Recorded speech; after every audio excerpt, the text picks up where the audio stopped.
Congress party అధికారంలోకి వచ్చి 2.5 సంవత్సరాలు గడుస్తా ఉన్నా ఇప్పటికి కూడా ఒక్క జనరల్ నోటిఫికేషన్ వేయకపోగా కనీసం నిరుద్యోగుల సమస్యలు వినేటటువంటి పరిస్థితి కూడా తెలంగాణలో లేదు. ఎందుకంటే ఆ రోజు రాహుల్ గాంధీ గారు ఎలక్షన్ కాలం ముందు మా దగ్గరకు వచ్చి మా భుజాల మీద చేసినటువంటి రాహుల్ గాంధీ గారు 14 మంది నిరుద్యోగులు చనిపోయారు, నేను నమ్మి ఓట్లు వేశారు కదా, వాళ్ళని పరామర్శించకుండా నీ పొలిటికల్ కాంగ్రెస్ పార్టీకి సంబంధించిన వ్యవహారాల సంబంధించిన దానికోసం నువ్వు వస్తున్నావు, మరి నిరుద్యోగుల కోసం కనీసం ట్విట్టర్లో కూడా స్పందిస్తలేవు ఎందుకని చెప్పి మేము అడుగుతున్న సందర్భంలో కాంగ్రెస్ గవర్నమెంట్ నిర్బంధాలకు గురి చేస్తూ, అరెస్ట్ చేస్తూ, అణిచివేస్తూ నిరుద్యోగుల ఉద్యమాన్ని పక్కదారి పట్టించే ప్రయత్నం చేస్తుంది. నిన్న కనీసం మా సమస్యలు ఇప్పటికైనా ఇంటరేమో, మా నిరసన ప్రభుత్వం దృష్టికి పోతుందేమో అనే ఉద్దేశంతో మిలియన్ మార్చ్ తీసుకున్న వాళ్ళు పిలుపునిస్తే అర్ధరాత్రి 3 గంటలకు అసలు పోలీసు వాళ్ళు నిద్ర లేదు. నిరుద్యోగులకు హైదరాబాద్ ఉన్నటువంటి పోలీసు వాళ్ళు అందరూ నిరుద్యోగులనే చూపెట్టుకొని ఉన్నారు. ఇళ్లకు, రూమ్లకు, హాస్టల్కి వచ్చి డోర్లు కొట్టి అరెస్ట్ చేసి నిర్బంధించి అణిచివేస్తున్నది కాంగ్రెస్ గవర్నమెంట్. ఈ సామాజిక అంటే తెలంగాణ ఉద్యమకారులు మేధావులు అనుకున్నటువంటి వీళ్ళు ప్రొఫెసర్ కోదండరామ్ సార్ కానీ, రియాజ్ సార్ కానీ, ఆకురు మురళి కానీ వీళ్ళందరూ కూడా ఒక్కరు కూడా నిరుద్యోగులకు సంబంధించిన ఇష్యూ పైన మాట్లాడతలేరు, స్పందిస్తలేరు. మరి ఆనాడు కాంగ్రెస్ పార్టీ అధికారం రాకముందు మా దగ్గరకు వచ్చి మాకు హామీలు ఇస్తే ఖచ్చితంగా మేము అండగా ఉంటాం అన్నోళ్ళు కూడా ఈ రోజు మా గురించి మాట్లాడట్లేదు. అదేవిధంగా యూనివర్సిటీలో ప్రొఫెసర్లు అంటే ఎంతో గౌరవం ఉంటుంది, వాళ్ళకు సమాజంలో ప్రతి సమస్యపై అవగాహన ఉంటుంది.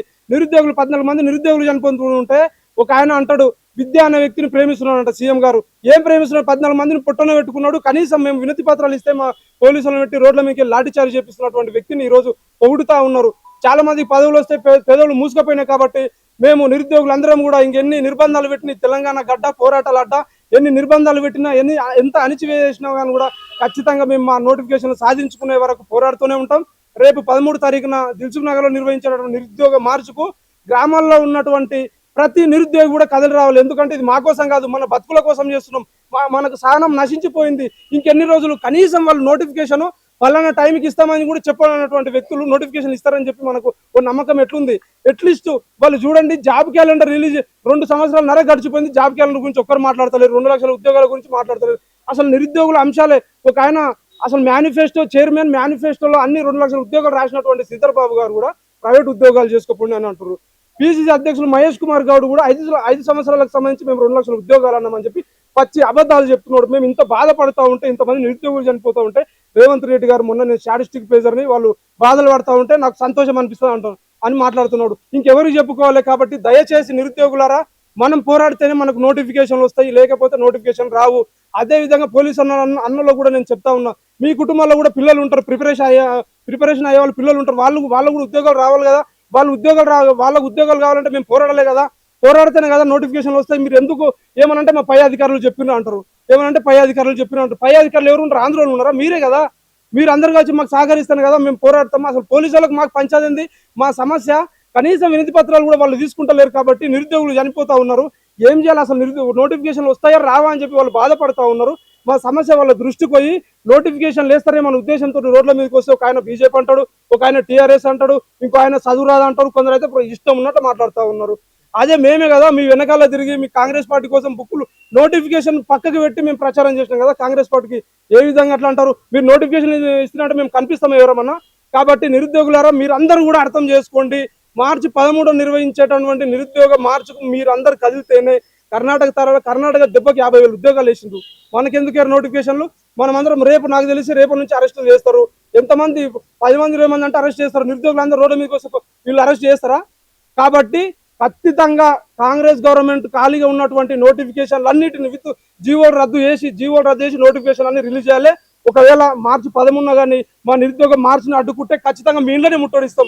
ఇక మాకు సహనం నశించిపోయి మా జీవితాలు ఆగమవుతున్నాయి కాబట్టి గుర్తు పెట్టుకోండి, మీ ఇంట్లోనే ముట్టడిస్తాం. రాహుల్ గాంధీ ఖబర్దారు చెప్తున్నా, నువ్వు ఆ రోజు విమానం పోయినావు కాబట్టి మేము ఈసారి ఢిల్లీకే వస్తాం. ఇమీడియట్ గా తక్షణమే ఇప్పుడు జరిగే అసెంబ్లీ సమావేశాల్లో కూడా ఓన్లీ నిరుద్యోగుల అంశం మాత్రమే మాట్లాడాలి.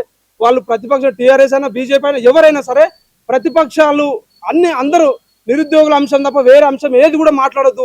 ఇంకేం మాట్లాడితే ఈ రోజు మాట్లాడతారు? కాళేశ్వరం అయిపోయింది, గోదావరి అయిపోయింది, కృష్ణా జలాలు అయిపోయింది, అన్ని అయిపోయింది. మిగిలింది ఒకటి నిరుద్యోగుల ఇష్యూ. కాబట్టి శ్వేతపత్రం రిలీజ్ చేసి మీరు ఉద్యోగాలు ఎప్పుడు ఇస్తారు అని చెప్పి ఒక హామీ ఇవ్వాలి. లేదంటే అసెంబ్లీ సమావేశాల తర్వాత ఖచ్చితంగా వాళ్ళ ఇళ్ళని ముట్టడిస్తామని చెప్పి చిక్కడపల్లి జేఏసీగా పిలుపునిస్తాం.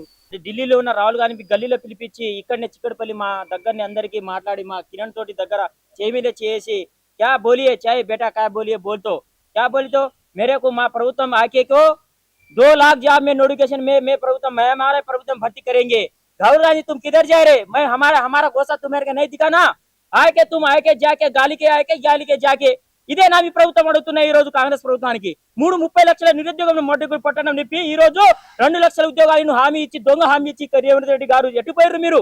మీకు పెళ్లిళ్ళలో ఉన్న సోయి ఏడ పడితే 10 సార్లు ఢిల్లీ దగ్గర ఉన్న సోయి ఢిల్లీకి వెళ్తావు, హూ అంటే ఢిల్లీకి వెళ్తావు, హూ అంటే 100 సార్లు ఢిల్లీకి వెళ్తావు. ఇక్కడ పక్కనున్న ఓడిఎం మాల్లో వచ్చిన సిగ్గుందా నీకు అడుగుతున్నా, మీ కాంగ్రెస్ ఎమ్మెల్యే మీ సీఎం రేవంత్ రెడ్డి గారు సిగ్గుందా అడుగుతున్నా. మీ ప్రభుత్వంలో కూడా ఏమంటాడు 50,000 ఉద్యోగాలు భర్తీ చేసిన అంటాడు, ఒకడేమంటాడు 70,000 ఉద్యోగాలు నింపిన అంటాడు. మీరు రావున్నా మేము బరాబర్ అడుగుతున్నా 100% మీకు దమ్ముంటే రండి. మీ కాంగ్రెస్ ప్రభుత్వం మీ ఏమి ఎమ్మెల్యే వచ్చినా మంత్రి వచ్చినా రండి. బల్మూరి వెంకట గారు ఇక్కడ ఎటుపోయారు మీరు మా నిరుద్యోగులు వాడుకోలేదా? మీ ఆత్మసాక్షి చెప్పండి, చిత్తశుద్ధి లేదా మేమంటే? ఈ నిరుద్యోగులు అంటే ఎంత చులకరైపోయిందా మీకు? ఒక్కళ్ళు ఈ కాంగ్రెస్ ప్రభుత్వం దగా కోరు బడా కోరు. ఈ కాంగ్రెస్ ప్రభుత్వం మళ్ళీ తొలి దశ ఉద్యమంలో 2,000 ఉద్యోగాలను పొట్టన పెట్టుకుంది. నిన్న మొన్న 13-14 మంది పొట్టన పెట్టుకుంది. ఇదేనే మీ పాలన? 20 లక్షల మంది నిరుద్యోగుల పట్టణం 5 రూపాయలు భోజనం చేసి మా కడుపులో రూమ్ రెంట్ లేక మేము 30 దిక్కులు పెట్టి మేము కష్టపడి చదువుతున్నాం. జీపీ ఉన్న పోస్టులు అన్నారు, అది లేదు. గ్రూప్స్ అన్నారు, మెగా డిఎస్సీ అన్నారు, అది లేదు. పీసీ అన్నారు, అది లేదు. ఏమి లేదు, కాలయాపన చేస్తుంది తప్ప మీ ప్రభుత్వం ఏమీ లేదు. నిరుద్యోగుల భరోసా లేదు, రైతులకు నిరుద్యోగుల భరోసా లేదు. నువ్వు మాయా మాటలు చెప్పి మొత్తం కాలయాపన చేస్తున్నావు. స్టూడెంట్ కు హామీ ఇప్పటికీ నేను పీజీ గ్రాడ్యుయేషన్ యూనివర్సిటీ స్టూడెంట్, ₹1 పడలేదు స్కాలర్షిప్. ఇదేనా మీ పాలన? ఒక్క నిరుద్యోగుల హామీ మాకు రావాల్సినది నువ్వు ఇచ్చిన హామీలు మేము ఎందుకు కొట్లాడుతున్నాం? మా అంటే మా మిత్రులు తీసుకోపోయి 4 పోలీసులు యాడికాడికి కట్టడి చేసి గృహ నిర్మాణం చేసి జైల్లో పెట్టిస్తా ఉన్నారు. ఇదా మీ ప్రభుత్వం? ఇదా నీ ప్రజాపాలన అంటే ఇదానా? ప్రజాపాలన ఇదా? ఇది ప్రజల పాలన కాదు, ఇది నిరుద్యోగుల ఆత్మహత్యల పాలన, ఇది నిరుద్యోగుల గోసా పాలన, ఇది నిరుద్యోగుల ఆత్మహత్యల బలిదానాల పాలన. మరే 2,000 మంది పొట్టను పెట్టుకున్నారు రేవంత్ రెడ్డి గారు. నేను చెప్తున్నా బరాబర్, ఇది రానున్న అసెంబ్లీ సెలక్షన్ లో నిరుద్యోగుల గురించి ఏ పార్టీ ఉన్నా, బీజేపీ ఉన్నా, బీఆర్ఎస్ ఉన్నా, కాంగ్రెస్ ఉన్నా, లేని కాంగ్రెస్ హామీలు ఈ దొంగ కాంగ్రెస్ ఎమ్మెల్యేలు మంత్రులు బరాబర్ కాంగ్రెస్ మా నిరుద్యోగుల గురించి మాట్లాడకపోతే తెలంగాణ మొత్తం తగిలబడిపోతుంది. మా నిరుద్యోగుల గురించి తలుచుకుంటే తెలంగాణ రాష్ట్రాన్ని సాధించుకున్నాం. ఈ నోటిఫికేషన్ సాధించిన పెద్ద లెక్క కాదు. బరాబర్ చెప్తున్నా, మా పొట్టలు కాలుతున్నాయి, మా ఆత్మశాంతి నశిస్తున్నాయి. అందుకనే మేము ఎంత బాధ ఎండలు నిలబడి ఇటు నుంచి మాట్లాడుతున్నాం. రండి ఇక్కడ చిట్టి చెల్లెండి, మీరు మాతో పెట్టండి. మీరు పెళ్లిళ్ళలో పోతారు, ఢిల్లీకి వెళ్తారు. ఢిల్లీ మీద ఉన్న నిరుద్యోగులు లేదా అంటే నిరుద్యోగులు అంతా తమాషా అయిపోతురా? జీపీ ఉన్నారు, ఒక్క నోటిఫికేషన్ కాలే. జెండర్ రిక్రూట్మెంట్ ఒక్క నోటిఫికేషన్ కూడా రాలే. వచ్చిందంటే నిరూపించండి, మేము ముగ్గురు రాలి ఇదే తట్టాపుట్ట సదురుకొని ఇంటికి వెళ్ళిపోతాం. నువ్వే అన్నారు కదా బెండకాయలు ముదిరిపోతున్నారు. ముదిరిపోతే నీ కళ్ళలు కనిపించదా? రేవంత్ రెడ్డి గారు సీఎం, మీరు ఒక సీఎం అయితే మీకు దమ్ము ధైర్యం ఉంటే రండి. ఇక్కడ 10,000 ఇక్కడ మంది ఉన్నారు, లక్షల మంది ఉంటే మీటింగ్ పెట్టండి. మీరు రానున్న అసెంబ్లీ ఎలక్షన్ లో మాట్లాడాలి. బరాబర్ మాట్లాడకపోతే రానున్న మంచిది కాదు. మాకు ఎప్పుడు నిరుద్యోగాలు ఇస్తాడు, ఎప్పుడు నోటిఫికేషన్ ఇస్తాడు, మాకు హామీ ఇవ్వండి. మీకోసం మేము కష్టపడినాం, మీకోసం మేము ఊర్లలో పోయి కాలు మొక్కి అమ్మాయ్య కాలు మొక్కి కాంగ్రెస్ ప్రభుత్వం వస్తే మా బతుకులు మారుతుందని అన్నాం. కానీ బతుకులు మారలే. ఈ రోజు మా ఆత్మహత్యలు మారుతున్నాయి. మేము విన్నవిస్తున్న ఒకటే, రానున్న అసెంబ్లీ సమావేశంలో మా గురించి మాట్లాడాలి. 2.5 సంవత్సరాలకు వెళ్ళి 2 లక్షల ఉద్యోగాలు సంవత్సరం లోపు ఇస్తామని చెప్పారు. ఇంతవరకు 2.5 సంవత్సరాలు అవుతుంది. 2 లక్షల ఉద్యోగాలు కాదు కదా, 2,000 ఉద్యోగాలు కూడా ఇవ్వలేదు. ఇదే సెంట్రల్ లైబ్రరీకి ఇక్కడికే రాహుల్ గాంధీ ఇక్కడికే వచ్చి ఇదే రాత్రి 7:30కు వచ్చి ఆయన పార్టీ బలోపేతం చేయడానికి ఈ సెంట్రల్ లైబ్రరీకి వచ్చి మమ్మల్ని అందరినీ మోటివేట్ చేసి ఒక 4 నెలలు బుక్కులు పక్కకు పెట్టుండని చెప్పి ఆ 4 నెలల తర్వాత మీకు 2 లక్షల ఉద్యోగాలు ఇచ్చి అని చెప్పిపోయిన అతను రాహుల్ గాంధీ ఇక్కడ మా నుంచి లబ్ధి పొంది ఇప్పుడు తన పార్టీ గురించి, తన పార్టీ బలోపేతం చేసుకోవడానికి గురించి మేఘాల మీద గాలిలో హెలికాప్టర్లకు వచ్చి అక్కడ దిగి ఆయన పార్టీకి సంబంధించిన విషయాలు మాత్రమే చర్చించుకొని ఆయన పార్టీకి సంబంధించిన ఫండ్లు మాత్రమే తీసుకొని అతను వెళ్ళిపోయిండు. ఈ నిరుద్యోగుల గురించి ఒక్క మాటైనా చెప్పిండా? ఒక నిరుద్యోగుల గురించి ఒక్క మాటైనా మాట్లాడిండా? వాళ్ళకు ఉద్యోగాలు రాగానే వాళ్ళకేమో ఉద్యోగాలు వచ్చినాయి, మాకేమో ఉద్యోగాలు రాలేదు. వాళ్ళకేమో కడుపులు నిండినాయి, మాకు కడుపులు నిండలేదు. వాళ్ళు నిండి సైలెంట్గా ఉన్నారు. మాకు ఎండి ఈ ఎండలనే ఇదే కాలంలో అక్కడ వ్యవసాయం చేసుకుంటే బతకలేవురా కొడుక అనుకుంటూ మమ్మల్ని ఇక్కడ హైదరాబాద్ పోయి ఏదో చదువుకొని గవర్నమెంట్ నౌకరు వస్తే మమ్మల్ని బాగు చేస్తావురా అని తోలిచ్చిన తల్లిదండ్రులు ఇదే కోసం ఇట్లా పడకుంటూ ఉంటావురా, మా లెక్క నువ్వు కావద్దురా, నువ్వు ఒక ప్రయోజకుని కావాలరా అని తోలిస్తే ఇదే గవర్నమెంట్ 2.5 సంవత్సరాలకు వెళ్ళి ఒక్క నోటిఫికేషన్ కూడా ఇవ్వలేదు. ఇప్పుడు అదే దాన్ని నిరసిస్తూ 13వ తారీఖు నాడు దిల్సుఖ్ నగర్ లో 10,000 మందితో 10,000 పుస్తకాలతో రోడ్డు మొత్తం బ్లాక్ చేసి ఇదే సెంట్రల్ లైబ్రరీ నుంచి ర్యాలీగా వెళ్ళి మొత్తం ఈ ప్రభుత్వానికి హెచ్చరిస్తున్నాం. ఒక్క బుక్ తక్కువైనా 10,000 మందికి ఒక్కలు తక్కువైనా మేము అసలే ఊకం. నిరుద్యోగులకు ఆ రోజు స్వచ్ఛమైన హామీ వచ్చేదాకా రోడ్ల నుంచి ఒక్కరం కూడా బయటికి వెళ్ళాం. ఇది మేము ప్రభుత్వం ఇక్కడి నుంచి హెచ్చరిస్తున్నాం. ఒక్కలం కూడా తగ్గ ఇదే సెంట్రల్ లైబ్రరీ నుంచి ఇక్కడి నుంచే ర్యాలీ ఇస్తాం. ఏ పోలీసు వాళ్ళు ఆపుతారో, ఎవరు ఆపుతాడో ఇక్కడి నుంచే చూస్తాం. ఇక్కడనే మొదలైంది, ఇక్కడి నుంచే ఎండ్ కావాలి. ఇదే 2 లక్షల ఉద్యోగాలు 2 నెలల్లో నిరుద్యోగులు నింపాల్సిందే. కాంగ్రెస్ ప్రభుత్వం వచ్చి 2.5 సంవత్సరాలు అయినా ఒక్క జనరల్ నోటిఫికేషన్ కానీ ఒక్క నోటిఫికేషన్ వేయకుండా కాలయాపన చేస్తూ ఉంది. ఎన్ని రోజులు అడిగినా త్వరలో ఇస్తాం అంటున్నారే తప్ప నోటిఫికేషన్ ఊహనే లేదు. అదే అడుగుతా ఉన్నాం రేవంత్ రెడ్డికి మేము, నువ్వు ఒక్క సంవత్సరంలో 2 లక్షల ఉద్యోగాలు ఇస్తా అంటివి కదా, ఇప్పుడు ఏమైంది? మేము అడుగుతున్నాం. మేము రోడ్డు మీద వచ్చే పరిస్థితి మాకు వచ్చింది. మీరు అన్నారు కదా 2 లక్షల ఉద్యోగాలు వెంటనే ఇస్తామని. ఇదే చిక్కడపల్లిలో రాహుల్ గాంధీ వచ్చి అప్పుడు అన్నారు మేము మీకు ఒకటే సంవత్సరంలో 2 లక్షల ఉద్యోగాలు ఇస్తామని. ఏమైంది మీకు? రాహుల్ గాంధీజీ అభి తో క్యా హువా? జబ్ ఆయే తేనా తుమ్ ఆకే బోలే తేనా సోయిలేని సీఎం కి నువ్వైనా చెప్పు ఒకసారి అని అంటా ఉన్నాం. ఏందంటే ఇప్పుడు కూడా ప్రతిసారి త్వరలో ఇస్తామని కాలయాపన చేస్తున్న కాంగ్రెస్ ప్రభుత్వానికి ఒకటే హెచ్చరిస్తున్నాం. మేము బయటకు వచ్చేంత వరకు మీరు చూసుకోవద్దు. మీరు ఒక్క నోటిఫికేషన్ కూడా ఇవ్వలేదు. ఇప్పటి వరకు ఇచ్చిన నోటిఫికేషన్లు 13,000 మాత్రమే. మీకు తెలుసు అది దేంట్లో ఇచ్చిర్రు అనేది. వైద్య శాఖలో కానీ డిఎస్సిలో కానీ ఇంకా దేంట్లో ఇచ్చిర్రు మీరు ఒకసారి చెప్పండి. 63 పోస్టులు గ్రూప్ 1 లో పెంచిర్రు తప్ప మీరు దేంట్లో ఇవ్వలేదు. అదే సీఎం రేవంత్ రెడ్డి గారు అన్నారు 70,000 ఉద్యోగాలు అని కానీ, మహేష్ కుమార్ రెడ్డి అన్నారు 1,00,000 ఉద్యోగాలు కానీ ఎప్పుడు ఇచ్చిర్రు? అయ్యా మాకు చూపెట్టండి. మీరు ఒక శ్వేతపత్రం అయినా రిలీజ్ చేయండి కదా. ఎందుకు దీన్ని కాలయాపన చేస్తూ వెళ్తున్నారు? ఎన్ని రోజులని? మాకు ఇప్పుడే 2.5 సంవత్సరాలు అయింది. ఇప్పుడే మా ఏజీలు పెరుగుతూ ఉన్నాయి. 30-32కు వచ్చేసినాం మేము. ఇంకా ఎన్ని రోజులని ఉండాలి? ఇదే 5 రూపీస్ ఫుడ్ తినుకొని ఉండాలనా? మీరైనా కొంచెం అర్థం చేసుకొని ఇస్తారంటే. 10 సంవత్సరాల బీఆర్ఎస్ ప్రభుత్వాన్ని ఓడగొట్టినాం మీకోసం. మేమే బస్సులు కొట్టి తీసుకొని వెళ్ళినాం. ఇప్పుడు అదే మాకు రివర్స్ అయింది కదా. అంటా ఉంటావు ఇంకా మేము నిరుద్యోగాలకు మేము హామీలు ఇస్తున్నాం, మేము ఇప్పుడు ఇస్తున్నాం. లేకపోతే ఒకటే మాట అంటారు 70,000 ఉద్యోగాలు ఇచ్చినాం. ఎక్కడ ఇచ్చిరు అదే చూపెట్టండి కదా. శ్వేతపత్రమైన రిలీజ్ చేయండి కదా. మీరు ఎందుకు ఇట్లా చేస్తున్నారు? ప్రతిదానికి ఇవ్వకపోతే మేము తలలు నరుకుంటా అంటున్నావు కదా. ఎక్కడ ఇచ్చినావు నువ్వు? ఒకసారి చూపెట్టు అని అడుగుతా ఉన్నాం మేము. ప్రతిసారి ఏదో బీసీ బిల్లు కానీ, అసెంబ్లీ లోకల్ బాడీ ఎలక్షన్లు కానీ, ఏదో అంటే ఇప్పుడు ఎంపీటీసీ జడ్పీటీసీ ఎలక్షన్లు కానీ ఇట్లాంటి మాటలు తెరపైకి తెస్తున్నావు తప్ప నిరుద్యోగుల మాటలు అసలు ఓనే లేదు.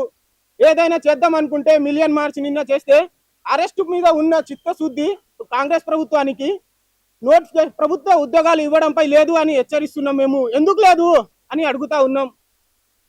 ఇయ్యరా? ఇంకా ఎన్ని రోజులు అని కాలయాపన చేస్తూ ఉంటారు? ఇవ్వండి కదా. ఇప్పుడైనా మేము రోడ్డు మీదకి వచ్చేంత వరకు మీరు చూసుకోకండి అని చెప్తా ఉన్నాం. ఇప్పుడైనా సోయి తెచ్చుకోవాలని గవర్నమెంట్ కి మేము చెప్తా ఉన్నాం. నిరుద్యోగ మిత్రులారా, రేపు నిరుద్యోగ మార్చ్ ఉంది. అందరు కదిలి రండి. మీరు ఎన్ని రోజులు లోపల ఉంటే అన్ని రోజులు ఈ గవర్నమెంట్ ఉద్యోగాలు ఇవ్వదు. మీకు ఒకటే చెప్తా ఉన్నాం, మీరు ఎన్ని రోజులు లోపలనే ఉంటారో అప్పుడే వాళ్ళకి తెలుస్తా ఉంది. ఇంటెలిజెంట్ అనేది ఉంది ఒకటి, వాళ్ళకి తెలుస్తా ఉంది వీరు ఇట్లనే చేస్తారు, ఇట్లనే ఉంటారు అని. మీరు బయటకు వస్తే గానీ ప్రభుత్వం నోటిఫికేషన్లు ఇయ్యదు. ఇప్పుడైనా రండి, మీరు బయటకు రండి. నిరుద్యోగ మిత్రులారా లేవండి. సోయి లేని సీఎంకి ఇప్పుడైనా సోయి తెప్పించండి. మీరు ప్రతిసారి అంటా ఉన్నారు మేము నిరుద్యోగులకు ఉద్యోగాలు ఇస్తాం. ప్రతి దాంట్లో ఉద్యోగాలు ఎక్కడ ఇచ్చిరయ్యా అని అడుగుతా ఉన్నాం. ఏ మీటింగ్ పెట్టిన దాంట్లో 70,000 60,000 ఎక్కడ ఇచ్చినావు? ఇచ్చిన ఉద్యోగాలు ఏమో 12,000, చెప్పుకునేదేమో 70,000. ఎక్కడికి వెళ్ళి ఇచ్చినావు నువ్వు చెప్పు అని అడుగుతున్నాం మేము. సరే అన్న, నిరుద్యోగ మిత్రులారా అందరు రండి. దీనికైనా 13కు నిరుద్యోగ మార్చ్కి మనం కదిలేస్తేనే కానీ గవర్నమెంట్ కి సోయి రాదు అని చెప్తా ఉన్నాం. సో ఎన్నో రోజుల నుంచి దాదాపుగా నోటిఫికేషన్ 2022లో డిసెంబర్లో వస్తుంది అంటే కాలయాపన చేసి చివరికి డిసెంబర్కిల్లా మేము గిన్నీస్ బుక్ రికార్డ్ సాధిద్దామని ఆ రోజు వాళ్ళు గత ప్రభుత్వం వేసిన నోటిఫికేషన్ని అరాకొరగా ఫిల్ చేసి ఈరోజు మేము 60,000 70,000 ఫిల్ చేసినామంటాము. అయ్యా రేవంత్ రెడ్డి గారు ముదిరిపోయిన బెండకాయలని నానా హామీలు ఇచ్చి 420 హామీలు ఇచ్చి ఈరోజు గద్దెనెక్కిన మీరు ఆ రోజు ఆ ప్రభుత్వంలో నలుగురికి 4 ఉద్యోగాలు ఉన్నాయి కదా, కుటుంబ పాలన అన్నారు కదా. ఈ రోజు మీ దగ్గర 4 ఉద్యోగాలు మీ దగ్గరే ఉన్నాయి. 4 శాఖలకు ముఖ్యమంత్రి మీరు. కనీసం ప్రక్షాళన చేయని పరిస్థితిలో మీరు ఉన్నారు. విద్యాశాఖ మీది, హోంశాఖ మీది, ముఖ్యమంత్రి మీది, అదేవిధంగా మున్సిపాలిటీ శాఖ మీది. అంటే మంచి కార్యాలు సాధించే శాఖలు మీ దగ్గర పెట్టుకొని వాటి ప్రక్షాళన లేకుండా అసలు ఏం జరుగుతుంది రాష్ట్రంలో తెలుసుకోకుండా హరిగోసపడుతున్న ఈ నిరుద్యోగులు, అదే విధంగా రైతులు, అదే విధంగా నా పేద వర్గం వాళ్ళు నానా అవస్థలు పడతా ఉంటే, ఆహా ఇది నాకు శాడిస్ట్ ఆనందం అంటావా? నీకు ఎంత బలిపెక్కి ఈ ప్రభుత్వానికి ఎంత బలిపెక్కి ఆ మాట అనాల్సింది అంటే, సోయి ఉండి మాట్లాడుతున్నారా, సోయి లేక మాట్లాడుతున్నారా? అసలు ఏంది ఒక ప్రభుత్వానికి ఒక ప్రభుత్వానికి అధ్యక్షుడు మీరు, అంటే ఒక ప్రభుత్వానికి ముఖ్యమంత్రి మీరు ఏ స్థాయిలో మాట్లాడాలా, ఏ విధంగా మాట్లాడలేదా? ఆచి తూచి మాట్లాడకుండా నాకు శాడిస్ట్ ఆనందం ఉందంటే మీరు కుటుంబానికి ప్రమోట్ చేయడానికే ఉద్దించారా? మీ మన్మోడికి 100 కోట్లు పెట్టి స్టేడియాలు కట్టించి ఎవరి డబ్బు అది, ఎవరి సొమ్ము అది, ఎవరెత్త సొమ్ము? మీ ఎత్త ఇచ్చిన సొమ్ము అయితే నువ్వు పెట్టుకోరాదు. ఎందుకు? నువ్వు అంత దార్కారివి కదా, అంత మంచి వాడివి కదా, అంత డబ్బు ఉన్న వాడివి కదా. 100 కోట్లు లెక్క కాదు కదా.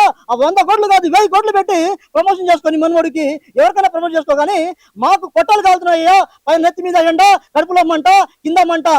ఎక్కడ చెప్పుకోవాలా, ఎవరికి చెప్పుకోవాలా? మా మంట ఎవరికి చెప్పుకోవాలా స్వామి?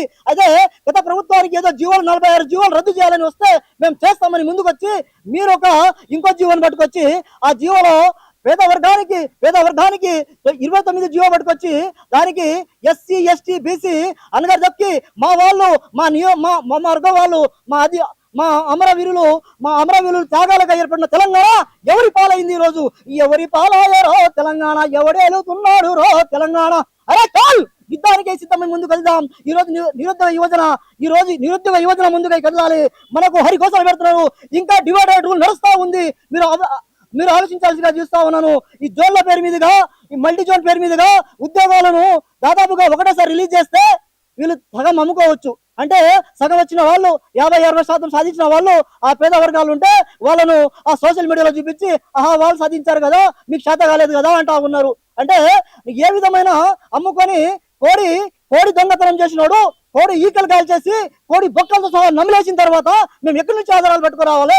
నీ పొట్ట చీల్చే వరకు ఆ గౌరవ న్యాయస్థానాలకు ఆధారాలు లేకుండా చేస్తా ఉన్నారు. ఎక్కడ ఎవరికి మొరబెట్టుకోవాలా? ఇప్పటికైనా నా నిరుద్యోగ యువజనకు పిలుపునిస్తా ఉన్నా. సామయ్య కలుద్దాం, యుద్ధం మిగిలే ఉన్నది ఇంకా తెలంగాణలోన, ఇప్పటికైనా సాధిద్దాం. పోయిందేమి లేదు. తెల తెగ్గిపట్ల సరే ఈ తెలంగాణ గడ్డ తెగోతో గడ్డ, కోట్ల గొంతులైన గడ్డ. కాబట్టి ఎట్టి వరుసలో 1965 ఉద్యమం అణచివేసిన కొన్ని రోజుల తర్వాత ఆగినా గుడక మన ఆగలేదు, మన గొంతు ఆగరాదు గుడక. ఎన్ని రోజులు ఇవ్వమంట, మనకు ఎన్ని రోజులు కడుపుమంట? ఎవరి సాధనగా వచ్చాము, ఎందుకు వచ్చాము ఈ భూమి మీద అని ప్రశ్నలు వేస్తా ఉంటే, నాన్న గోసలు అమ్మ నాన్నలు కొంతమంది కాలం చేస్తా ఉంటే ఏంది మా పరిస్థితి? అసలు పెళ్లిళ్ళు చేసుకోలేక మాకంటే చిన్నోళ్ళు పెళ్లి చేసుకుని అప్పుడు చేసుకోవద్దంటామా? అంటే మీరు ఇస్తే ఇవ్వండి స్వామి. జాబ్ క్యాలెండర్ అన్నారు, ఇవ్వకుంటే ఇవ్వలేదు, మా శాత కాదురా పై చూసుకోండి అంటే ఏదో కూలినాలు చూసుకొని, ఏదో పనికిరాని ఏదో పని చూసుకొని బతుకుతాము. ఇప్పుడు బతకమంటావా? ఇన్ని రోజులు చదివించినావు, చదువు రాని వాడు అడ్డ గాడిద అన్నారు. ఈ రోజు చదువుకొని గడిదలు చదువుకొని గాడిదలు కాల్చుకోవాల్సిన పరిస్థితి వచ్చింది మాకు. దయచేసి ఇప్పటికైనా నోటిఫికేషన్ విడుదల చేసి ఆదుకుంటారని ఆశిస్తా ఉన్నాము. ఇంకా కార్యాపన సరిపోదు. దయచేసి మాకు ఈ వినతిని ముఖ్యమంత్రి గారికి ఇంటెలిజెన్స్ వర్గాలు అందించాల్సిందిగా కోరుతా ఉన్నాము. కొన్ని ఇన్ఫర్మేషన్ అందట్లేదు, దయచేసి వాళ్ళకి అందించి మాకు న్యాయం చేయాల్సి కోరుతా ఉన్నాము. Thank you so much. మన తెలంగాణ రాష్ట్రంలో కాంగ్రెస్ ప్రభుత్వం వచ్చి 2.5 సంవత్సరాలు అయినా కానీ ఇప్పటికీ జాబ్ క్యాలెండర్ లేకపోవడంతో, ఒక్క ఉద్యోగ నోటిఫికేషన్ లేకపోవడంతో మా నిరుద్యోగ మిత్రులంతా ధర్నాలు, మహాధర్నాలు, రాస్తా రోకోలు, ముట్టడి కార్యక్రమాలు ఎన్నో చేసినా గానీ ఈ ప్రభుత్వం ఇప్పటిదాకా అసలు పట్టించుకునే పరిస్థితి కనిపిస్తా ఉంది. ఎందుకు ఈ మొండి వైఖరి అని నేను ప్రశ్నిస్తా ఉన్నా. మన తెలంగాణ రాష్ట్రంలో ఒక ఎమ్మెల్యే సీట్ ఖాళీ అయినా, ఒక ఎమ్మెల్సీ పదవి ఖాళీ అయినా గానీ వెంటనే ఎలక్షన్స్లు పెట్టి భర్తీ చేస్తుర్రు. మరి ఇన్ని ఖాళీలు ఉన్నా గానీ ఒక్క ఎగ్జామ్స్ పెట్టకుండా ఎందుకు భర్తీ చేయట్లేదని కూడా నేను ప్రశ్నిస్తా ఉన్నా. అటు పంటలకు గిట్టుబాటు ధర లేక, రైతు బంధు లేక, అటు తల్లిదండ్రులు చస్తుంటే, ఇటు చదివిన చదువులకు కొలువులు లేక ఇటు కొడుకులు కూడా చస్తుర్రు. 5 రూపాయల భోజనం తింటూ వాళ్ళు ఎన్నో గోసలు పడతా ఉన్నారు. రూమ్లకు ఫీజులు కట్టుకోలేక, హాస్టళ్లకు రెంట్లు కట్టుకోలేక ఎన్నో హరిగోసలు పడతా ఉన్నారు. ఇది ఇప్పటిదాకా ఎందుకు పట్టించుకోవట్లేదని కూడా ప్రభుత్వానికి గట్టిగా ప్రశ్నిస్తా ఉన్నా. సిటీ సెంట్రల్ లైబ్రరీలో ఎన్నో సార్లు మా మిత్రుడు బల్మూరి వెంకట్ అన్న గారు ఎన్నో సార్లు వచ్చిండు. మా విద్యార్థుల వెంట ఎన్నో తిరిగి వాళ్ళకి మేము చాలా హెల్ప్ చేసినాము. ఇప్పుడు వాళ్ళకు పదవి వచ్చి రాగానే మమ్మల్ని పట్టించుకునే పరిస్థితి వాళ్ళు కనిపిస్తా ఉన్నది. వాళ్ళు ఏసీలో తిరుగుతా ఉన్నారు, మేము ఎండలో ఎండుతా ఉన్నాము. కానీ ఇప్పటిదాకా మేము రిక్వెస్ట్ గానే అడుగుతా ఉన్నాము, ఎవరికి భయపడేది లేదు. రాహుల్ గాంధీ గారు వచ్చిర్రు, 2 లక్షల ఉద్యోగాలు ఇస్తామన్నారు. కానీ ఇప్పటిదాకా వాటి మీద స్పందన లేకపోవడంతో మా నిరుద్యోగుల యొక్క బాధలు ఎవరికి చెప్పుకుంటారు? ఒకసారి హమ్ జీతేంగే తగ్ లడేంగే జాబ్ నోటిఫికేషన్స్ వచ్చేదాకా మేము కొట్లాడతాము. ఢిల్లీ గద్దెనే దించిన వాళ్ళం మేము. 100% ఢిల్లీకి వెళ్ళి కూడా ధర్నా కార్యక్రమం నిర్వహిస్తాము. రేపు మార్చ్ 13 తారీఖు నాడు మేము నిరుద్యోగుల యొక్క మార్చ్ కార్యక్రమాన్ని నిర్వహిస్తున్నాము. తెలంగాణ రాష్ట్రంలో ఉన్నటువంటి ప్రతి నిరుద్యోగులు రావాలి, తరలి రావాలి. మరియు మన బాధలు వాళ్ళు అది అర్థం చేసుకునైనా నోటిఫికేషన్స్ ఇస్తారని నేను కోరుకుంటా ఉన్నాను. జై హింద్, జై భారత్.